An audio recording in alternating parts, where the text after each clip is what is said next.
오늘 우리에게 주신 하나님 말씀은 출애굽기 20장 7절 말씀입니다. 출애굽기 20장 7절 말씀.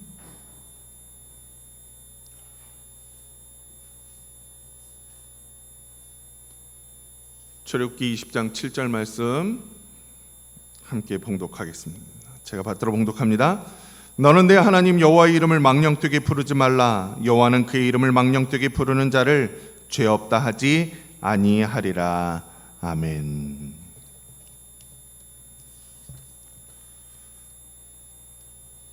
사랑제일교회와 전광훈으로 인해 한국 기독교는 국민은 안중에도 없는 광신도 집단 취급을 받고 있습니다.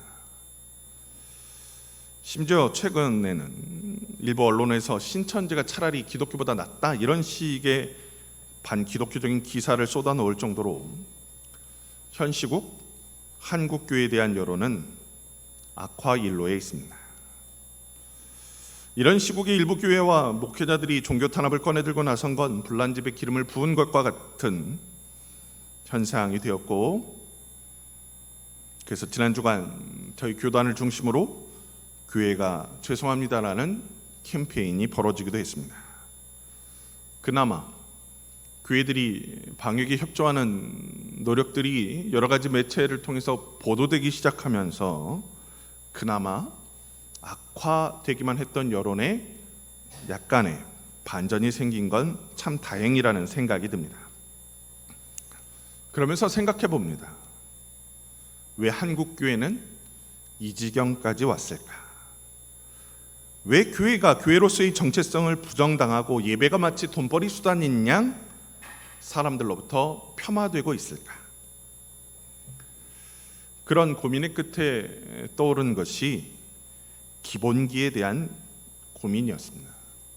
신앙의 기본기, 하나님 신앙.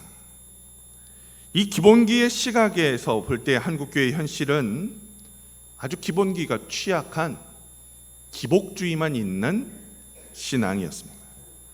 사실 한국교회의 기복주의 신앙은 어제 오늘의 일이 아니었습니다. 지금껏 한국교회는 하나님과 우리와의 올바른 관계 설정에 근거해 그리스도인으로서의 바른 삶과 행동에 초점을 맞춘 신앙 훈련을 하기보단 오직 축복을 믿기로, 축복을 중심으로 모든 것을 적용하고 해석해 왔던 것이 사실이기 때문입니다. 곧 오늘의 맹목적 신앙과 이기주의적 신앙의 자세는 그 첫 단추, 잘못된 접근에서 비롯된 거죠. 신앙의 모든 행위들을 오직 축복과 출세, 성공이라는 세속적 가치와 연결시켜 생각하니 하나님의 참된 뜻, 하나님의 정의, 하나님의 의 안중에도 없었던 겁니다. 하나님 앞에 충성하는 이유도 축복, 하나님 앞에 드리는 예물도 축복의 씨앗, 하나님 앞에 드리는 기도조차도 축복받기 위한 준비 작업쯤으로 생각해 왔던 거죠. 우리를 택하사 구원의 은혜를 베풀어 주시는 하나님의 뜻, 예수 그리스도의 가르침을 세상에 전하고 어떻게 드러낼 거에 집중하기보다 오직 출세, 부귀 영화, 성공에만 집중했던 것이 사실인 거죠. 그러니 이런 신학을 가지고 있는 교회 안에서 훈련받은 한국교회 성도들은 신앙인으로서의 변화, 결단, 회개보다 하나님을 마치 자신들의 앞길을 열어주는 도깨비 방망이처럼 믿고 섬겨왔던 겁니다. 사실 지금까지 기복주의 신앙에 대한 많은 문제의식을 갖고 많은 목회자들과 교회들이 오랜 시간 동안 꾸준히 문제 제기를 해왔지만 반성하고 바로잡으려는 노력을 했음에도 불구하고 아직도 한국 교회가 그곳에서 벗어나지 못했던 건 소위 붕사라고 하는 사람들, 소위 한국교회의 주류라고 일컫는 메가처치들이 이 기복주의적 성향을 버리지 않고 있기 때문입니다. 사회적으로 눈에 띄는 대형 교회들이 기복주의를 강조하니 마치 기복주의가 신앙의 정답이고 한국교회 전체는 기복주의에 빠져 있는 것 같은 착시 현상을 만들어낸 거죠. 문제는 기복주의에 대한 건강한 성찰과 비평이 있었음에도 불구하고 아직도 많은 교회들이 이 기복주의가 마치 정답인 양 붙들고 있다는 겁니다. 메가처치는 메가처치를 유지하기 위한 수단으로 성공하고 출세하기를 바라는 사람들의 세속적 욕망을 자극해서 기복주의를 더욱더 강조하는 거죠. 이는 소위 사랑제일교회와 전광훈의 지난 행보에서도 확인할 수 있는 대목입니다. 사실 많은 언론들을 통해 보도된 전광훈의 발언 가운데 늘 빠지지 않는 것이 축복에 대한 주장이기 때문입니다.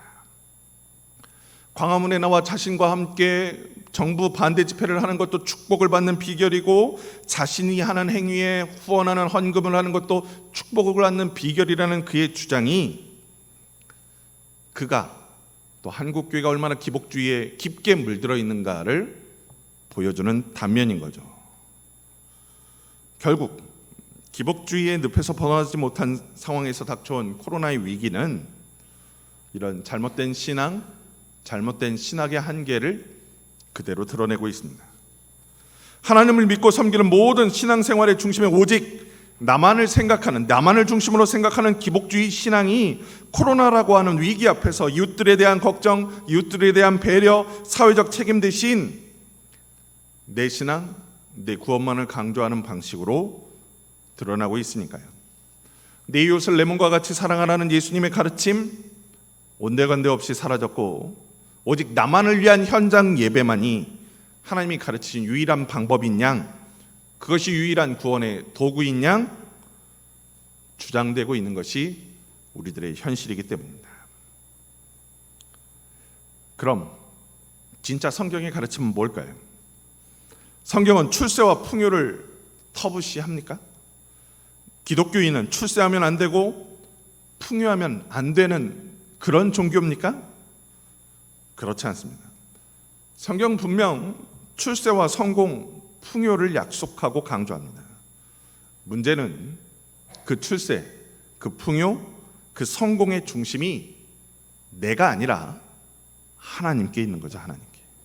하나님 중심으로 성공과 출세, 풍요를 권장하고 하나님께 받은 그 은혜를 하나님의 말씀대로 나누고 하나님의 귀한 말씀을 세상 땅끝까지 증거하는 것이 성도의 책무다. 성경은 가르치고 있는 거죠. 하나님을 사랑하듯 이웃도 사랑하는 것이 성경의 가르침이라는 겁니다. 하나님께 복 받았으면 그 복을 나만을 위해서 사용하는 것이 아니라 하나님의 뜻을 펼치고 하나님의 영광을 드러내는 거룩한 일에 사용하라고. 하나님이 가르쳐 주신 내 이웃을 내 몸과 같이 사랑하는 일에 사용하라고 성경은 가르치고 있다는 겁니다. 때문에 하나님 중심으로 생각하고 판단한다는 건 하나님의 영광을 드러내는 것입니다. 내가 하는 행동, 내가 하는 말 한마디를 통해 하나님께 누를 끼치는 것이 아니라 하나님을 드높이고 하나님의 사랑과 정의를 세우는 것이 성도된 우리들의 본질이고 의무라는 거죠. 그런 측면에서 최근 논란의 중심에 서 있는 전광훈과 사랑제일교회, 정부의 행정명령에도 불구하고 현장 예배를 고집하며 강조하는 일부 지도자들, 기독교의 본질에서 벗어난 겁니다. 그럼 왜 이들은 이처럼 잘못된 가르침에 빠지게 됐을까요? 앞서 언급했던 기본기, 하나님 신앙의 문제였습니다. 그리고 이 신앙에서 가장 중요한 것이 십계명입니다. 십계명. 그리고 그 십계명 중에서도 오늘의 상황에 비추어 가장 중요한 계명이 바로 세 번째 계명, 너는 내 하나님 여호와의 이름을 망령되게 부르지 말라는 계명입니다. 왜 이 계명이 중요하냐면 최근에 논란 가운데 현장 예배를 강조하고 정부의 조치에 반발하는 대다수의 교회와 목사, 사랑제일교회와 전광훈이 대다수가 이게 하나님의 뜻이다라고 주장하고 있기 때문입니다. 자신들의 주장을, 자신들의 논리를 뒷받침하는 수단으로 하나님을 끌어들인 거죠. 그들은 말끝마다 하나님을 언급합니다. 내가 하나님의 종이다. 내가 하나님의 뜻을 펼치고 있다. 하나님 나보다 나랑 친하다. 그들의 논리인 거죠. 그럼 그들의 그런 행동 과연 합당한 겁니까? 제3계명을 통해 우리는 확인할 수 있습니다. 사실 우리가 세 번째 계명, 하나님의 이름을 망령되이 부르지 말라는 이 계명을 사실 깊게 생각하지 않았습니다. 그저 하나님의 이름을 경건하게 불러야 되는구나, 그냥 그렇게 생각해 왔던 거죠. 근데 3계명은요, 우리 신앙의 본질과 아주 깊은 연관을 맺고 있습니다. 하나님을 어떻게 생각하고 어떻게 섬기는가가 그대로 드러나는 것이 이 3계명에 담겨진 뜻이기 때문입니다. 그런 의미에서 제3계명은 하나님을 하나님답게 믿고 섬기라는 명령입니다. 이스라엘 백성들은 출애굽하기 전까지 430년을 애굽의 노예로 살았고 그 안에서 수많은 애굽의 우상들을 가깝게 접해왔습니다. 자연스레 그들의 생활 속에는 이방신을 섬기던 습성들이 스며들어 있었던 거죠. 부모들을 통해 자자손손 아브라함의 하나님, 이삭의 하나님, 야곱의 하나님에 대해서 듣고 믿어왔긴 했지만 그들이 믿는 방식은 철저히 애굽식이었던 겁니다. 애굽식. 이는 출애굽기 32장에 등장하는 금송아지 사건을 통해 확인할 수 있는데요, 출애굽기 32장은 모세가 하나님의 명령을 받아 계명을 받기, 10계명을 받기 위해 시내산에 올라가 있는 동안 이스라엘 백성들이 불안한 나머지 아론을 겁박해서 자신들을 인도해낸 하나님을 만들어내라는 강요를 한 사건이 출애굽기 32장의 이야기입니다. 그래서 목숨의 위협을 받은 아론이 금으로 송아지를 만들고 그 백성들 앞에 선언했습니다. 이것이 우리를 인도해낸 하나님이시다. 그러자 이스라엘 백성들이 그 송아지 앞에 절하고 번제를 드리고 먹고 마시며 일어나 뛰며 춤췄다고 성경은 증가합니다. 뛰며 놀았다고 성경은 증가합니다. 이들이 보여준 이 모습, 소위 하나님이라고 이름한 그 금송아지 앞에서 보여준 그 모습, 애굽에서 보고 배운 겁니다. 하나님이라고 스스로 자신들이 칭한 그 하나님 앞에 예배드리는 방식이 애굽의 방식이었던 거죠. 이방신을 섬기는 방식 그대로 따라한 겁니다. 왜요? 그들이 그렇게 살아왔으니까요. 애굽에서 그렇게 신을 섬기는 걸 목격해 왔으니까요. 그러니 그들이 애굽에서 벗어났지만, 이집트의 노예에서 자유인이 되었지만, 이집트의 백성, 노예에서 하나님의 백성으로 거듭났지만 그들의 삶의 방식은 아직도 애굽의 것을 따르고 있었다는 겁니다. 이는 우리나라 토착화 과정에서도, 우리나라의 기독교가 들어오는 과정에서도 확인할 수 있는 대목입니다. 사실 우리나라에 기독교가 처음 들어올 때 제사 문제 때문에 많은 갈등이 있었습니다. 그런데 그럼에도 불구하고 하나님 신앙이 우리 민족에게 쉽게 정착할 수 있었던 건 우리가 전통적으로 갖고 있었던 전통 신앙과 하나님 신앙이 비슷한 개념을 가지고 있었기 때문입니다. 우리 조상들이 새벽마다 정화수 한 그릇 떠놓고 비나이다 비나이다 천지신명께 비나이다 했던 그 행위가 오늘날 새벽 기도의 원조가 된 거예요. 새벽 기도에, 새벽에 나와 하나님 앞에 기도하는 것이 옛날 조상들은 비나이다 비나이다 정화수 한 그릇 떠놓고 천지신명께 빌었던 그 모습을 따라한 거라는 거죠. 따라한 거. 그리고 과거 전통신앙의 숭배 대상이었던 하늘님, 기독교의 하나님과 그 이미지가 굉장히 비슷했던 거예요. 그러니 초창기 선교사들이나 초창기 전도하는 사람들이 하나님을 설명할 때 성경의 말씀을 제대로 풀어서 하나님은 이런 분이십니다라고 제대로 설명하지 않고 그저 여러분들 믿던 하늘님과 비슷한 분이십니다, 하늘님처럼 하나님 섬기시면 됩니다 하니까 초창기 기독교인들이 천지신명 대신 하나님을 섬기면 되는구나, 그리고 하나님을 섬기는 것 마치 천지신명께 기도하는 것처럼 이렇게 손을 비비면서 기도하는 사람들도 있었고, 초창기에는 진짜 하나님 앞에 나와 기도하기 전에 정화수 한 그릇 떠놓고 무릎 꿇고 기도했던 사람들도 존재했던 것이 사실이라는 겁니다. 이해하기는 참 쉬웠지만 그 쉬운 방법이 우리들의 잘못된 신앙을 만드는 원인이 되었습니다. 이렇듯 문화, 환경적 배경은 신앙에 있어서 아주 중요한 겁니다. 그래서 하나님은 오늘 제3계명을 통해 하나님은 애굽의 신들과 우리 선조들의 전통신앙의 대상과 다르다라는 점을 강조하는 겁니다. 강조하는 거. 바꿔 말하면 이방신 섬기듯 하나님 섬기지 말라는 거예요. 하나님은 하나님답게 부르고 하나님답게 섬기라 명령하고 있는 거죠. 하나님은 중언부언하지 않아도 수십 번 주문을 외듯 하나님 하나님 하나님 하나님을 외치지 않아도 우리의 기도를 들으시고 우리 가운데 역사하시며 우리의 삶에 개입하시는 분이시다 선언하고 있는 거죠. 애굽의 신은, 우리 조상들이 섬기던 천지 신명은 그렇게 우리가 수십 번, 수백 번, 수천 번 정성을 들이고 계속해서 반복해서 불러야 응답했을지 모르나 전능하신 하나님은 그렇지 않다는 거죠. 때문에 제3계명 너는 여호와의 이름을 망령되이 부르지 말라는 이 계명은 단순히 하나님의 이름을 함부로 부르지 말라는 금지 명령이 아니라 이스라엘 백성들의 소리에 하나님 귀 기울이시겠다는 약속이요 선언인 겁니다. 내가 너희와 함께 하겠으니 너희들 이방신 섬기든 나를 섬기지 말라 말씀하시는 거죠. 동시에 세 번째 계명은 하나님을 사적으로 이용하지 말라는 명령입니다.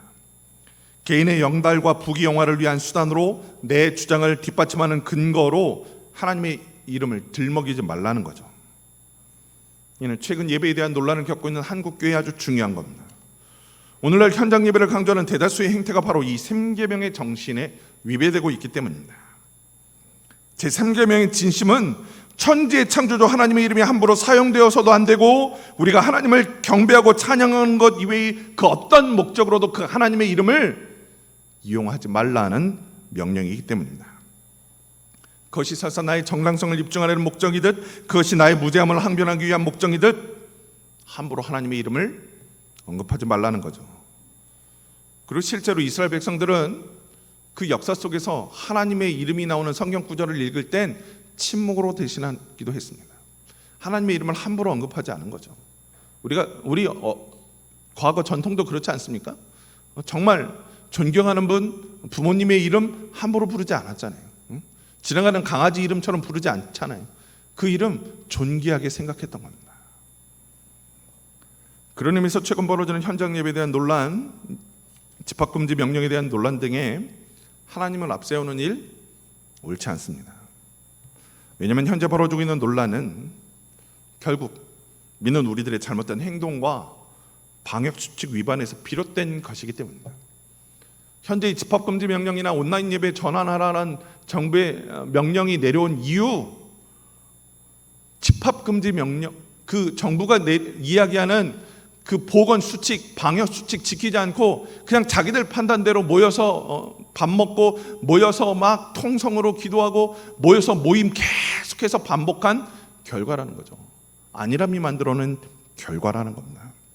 근데 그렇게 해서 나만 위험에 빠지면 다행인데 그것이 그 교회를 중심으로 수없이 많은 사람들에게 퍼져나가고 숱하게 많은 사람들이 제2차, 3차, 4차 감염까지 위험에 빠졌으니까요. 교회뿐 아니라 지역, 사회, 나라 전체를 위험에 빠뜨렸다는 겁니다. 때문에 지금 시점에서 우리가 할 일은 자중하고 회개하고 잠잠히 기도하고 허락된 그 자리에서 예배하는 것뿐입니다. 분명히 일부의 문제고 억울한 측면도 있지만 그 중심에 교회가 있다는 사실을 부정할 수 없기에 우리가 할 일은 더 조심하고 더 협조하는 것뿐입니다. 그런 의미에서 여호와의 이름을 망령되이 부르지 말라는 오늘의 이 말씀을 우리는 더욱 아프게 받아들여야 됩니다. 왜냐하면 우리는 지금껏 그 거룩한 이름을 너무나도 가볍게, 너무나도 손쉽게 내뱉어 왔기 때문입니다. 때로는 한탄하는 수단으로 오 주여, 아이고 아버지, 아이고 하나님 사용하기도 했고, 때로는 내 억울함을 토로하는 수단으로 내가 하나님께 맹세해, 나 하나님의 이름을 걸고 맹세해 사용해 왔던 것이 우리들의 현실이기 때문입니다. 심지어 탄식하고 분노를 담아 오마이갓을 외치고 하나님을 외쳤던 것이 우리들의 모습입니다. 그래서 하나님은 십계명을 통해 우리 신앙의 기본을 다지게 하셨고 그 기본을 잘 지켜 행하는 것만으로도 충분히 하나님의 영광에 다다를 수 있다는 점을 가르쳐 주셨던 겁니다. 우리가 그저 고리타분한 계명쯤으로 생각했던 10계명 안에는 그만큼 깊고 그만큼 놀라운 의미가 담겨 있는 겁니다. 오늘 우리들의 신앙을 돌아다 봅니다. 행여 우리는 지금껏 우리가 믿고 섬기는 하나님을 이방신을 섬기듯 친한 친구 부르듯 불러오지는 않았는지 가만히 돌아보시기 바랍니다. 하나님은 하나님답게 믿어야 됩니다. 하나님은 하나님답게 불러야 되는 겁니다. 하나님답다는 건 하나님의 뜻을 올바르게 드러내며 믿는 것이고 하나님의 가르침대로 하나님의 인도하심에 순종하며 믿는 겁니다. 우상 섬기듯 이방신 섬기듯 무당 따라하듯 섬기는 것이 아니라 철저히 하나님의 가르침과 하나님 말씀에 근거해서 그 뜻을 세상에 드러내는 것입니다. 오늘 주의 전에 나와 예배드리는 우리 태동교회 모든 성도들, 오늘 자리에 함께 하지는 못하지만 온라인으로 가정에서 함께 예배드리는 우리 모든 성도들, 이 사실 늘 가슴에 품고 잘못된 사고와 잘못된 판단으로 하나님의 영광을 가리는 삶을 사는 것이 아니라 더 철저히, 더 겸손히 하나님의 말씀을 듣고 섬기는 거룩한 주의 증인들 되시기를 우리 주 예수 그리스도의 이름으로 간절히 축원합니다. 사랑의 하나님, 감사합니다. 부족한 우리에게 귀한 교훈 주셔서 새롭게 거듭나게 하시고 돌아보게 하시니 그 은혜 감사드리옵나이다. 여호와 하나님의 이름을 망령되이 부르지 말라는 그 거룩한 명령, 우리가 가슴에 새겨 주의 이름을 더 거룩하게, 더 존귀하게 받드는 온전한 주의 자녀들 되게 인도하여 주옵소서. 그래야 잘못된 세상의 시각 바르게 바꾸는 거룩한 주의 증인들, 거룩한 일꾼들 되게 주여 인도하여 주옵소서. 이제는 우리 주 예수 그리스도의 은혜와 하나님 아버지의 사랑과 성령님의 감동감화 교통하심이 오늘 주님 앞에 나와 이방신 섬기듯 하나님을 섬기지 않으며 오직 하나님 말씀대로, 하나님 뜻대로 하나님답게 섬기며